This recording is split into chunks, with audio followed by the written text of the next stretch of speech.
नमस्ते मुलांनो, अभ्यास करताय ना? करायलाच पाहिजे.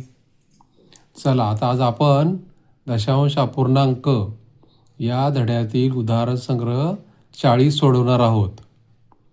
तर उदाहरण संग्रहामध्ये आपल्याला काय सांगितलेले बघा, खालील अपूर्णांकांचे लेखन दशांश अपूर्णांकात करा. तर आता आपल्याला काही अपूर्णांक दिलेले आहेत, त्याचं रूपांतर दशांश अपूर्णांकामध्ये करायचं आहे. तर आता मागच्या व्हिडिओमध्ये आपण काय शिकलो ते आपण थोडक्यात बघूया. तर आपण पहिल्यांदा काय शिकलो बघा, तर पाव. पाव म्हणजे काय?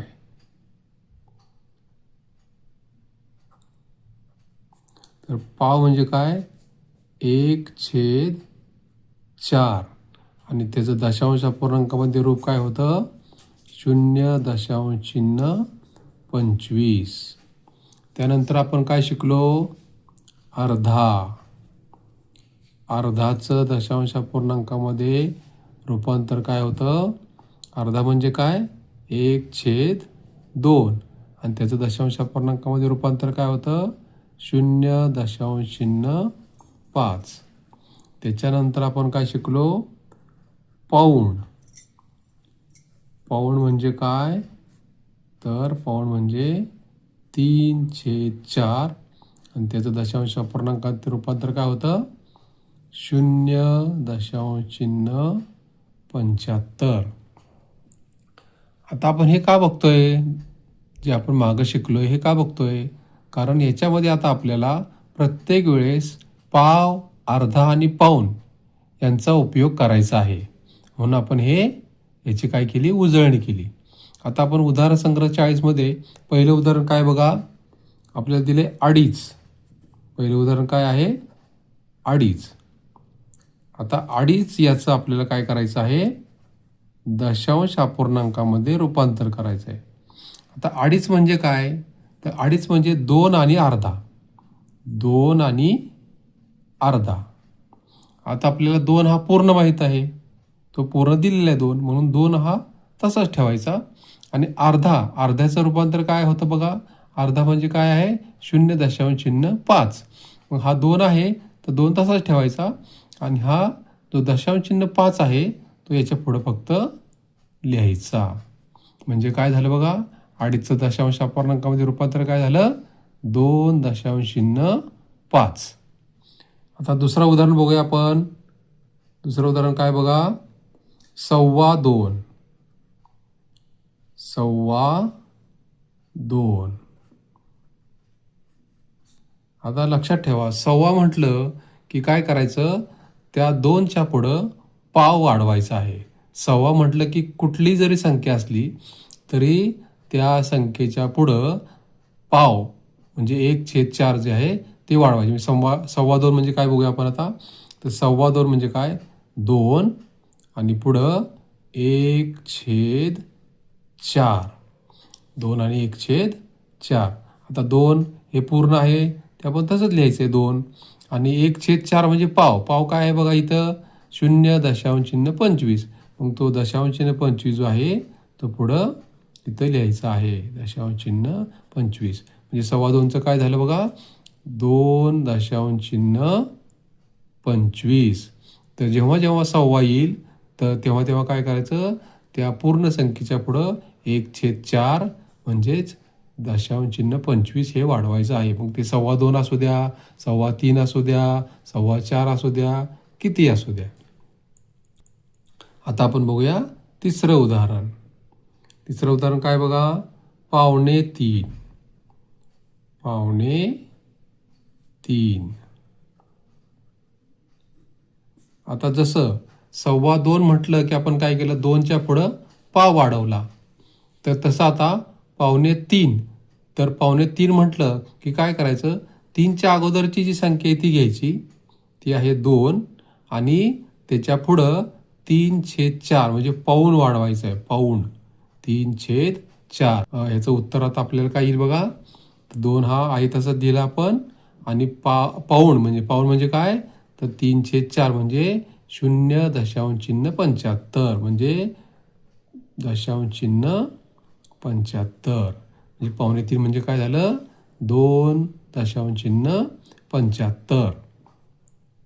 याप्रमाणे तुम्ही 2.75 असू द्या 2.75 असू द्या 2.5 असू द्या तर याप्रमाणे तुम्ही उदाहरणं सोडवू शकता.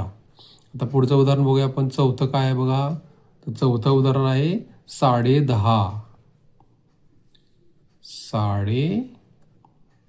10.5. आता 10.5 म्हटलं की काय करायचं, ती जी संख्या आहे 10 तिच्या पुढं अर्धा घ्यायचा. मग बघा हे 10 आणि त्याच्या पुढं काय घेतलं आपण अर्धा घ्यायचा. 10.5 म्हणजे अर्धा, 1.25 म्हणजे पाव आणि 2.75 म्हणजे पावणे म्हणजे पाऊण घ्यायचा. लक्षात. आणि 10.5 म्हणजे काय 10च्या पुढं अर्धा घ्यायचा आणि 2.75 वगैरे असेल तर 3च्या अगोदरची संख्या आहे तिच्या पुढं पाऊण घ्यायचा. अगोदरच्या संख्येपुढं पाऊण घ्यायचं म्हणजे ते 2.75 वगैरे असं होईल. आणि 10.5 म्हटलं की काय करायचं, त्या संख्येच्या पुढं अर्धा घ्यायचा. 10च्या पुढं अर्धा घेतला. आता 10 आणि अर्धा म्हणजे काय बघा इथं, तर अर्धा म्हणजे आहे 0.5. मग 10च्या पुढं फक्त काय करायचं, दशांश द्यायचं आणि 5 लिहायचं. तर आपण ही तिन्ही प्रकारची गणितं बघितलं. आता 2.25 बघितलं, 2.75 बघितलं आणि 10.5 बघितलं. तर ह्या ठिकाणी महत्त्वाचं काय आहे बघा, तर अशा संख्या लिहिताना तुम्हाला प्रत्येक ठिकाणी पाव, अर्धा आणि पाऊण यांचा उपयोग करावा लागणार आहे. आता बघूया 5वं गणित आपण. 5वं गणित काय बघा, 15.5.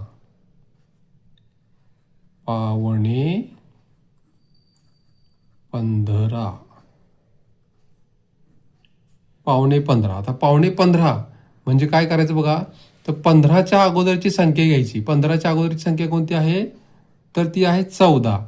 आणि मग पावणे म्हणजे काय पाऊण, तर तो पाऊण पुढे लिहायचा आहे. म्हणजे 14 आणि पाऊण हे झालं 15.15. म्हणजे 15ला फक्त पाव कमी. आलं लक्षात. बरोबर. आता 14 लिहायचं पूर्ण आहे तसंच आणि पाऊण आहे. हा 3/4 म्हणजे काय पाऊण आहे आणि पाऊण म्हणजे काय 0.75. तर लिहायचं 0.75. मग 15.15 म्हणजे काय झालं 14.3/4 म्हणजे 14.75. आता बघूया 6वं उदाहरण. 6वं उदाहरण काय बघा, 16.15.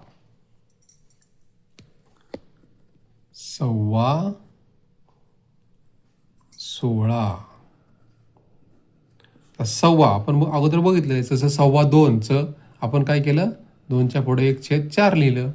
तसं 16.15 म्हणजे काय 16.15 म्हणजे 16 लिहून घ्यायचं आपण इथं. आणि 1.25 म्हणजे काय 1/4 पुढं पाव जोडायचा. 1/4 म्हणजे पाव. मग 16 आहे तसंच लिहायचं आणि पाव म्हणजे काय आहे 0.25. मग काय झालं हे 16.25. आणि पुढचं उदाहरण बघूया 7वं 28.5.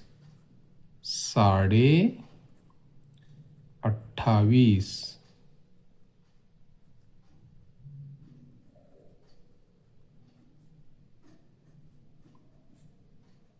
28.5. साडे म्हणजे काय करायचं असतं, त्या 28च्या पुढं अर्धा जोडायचा.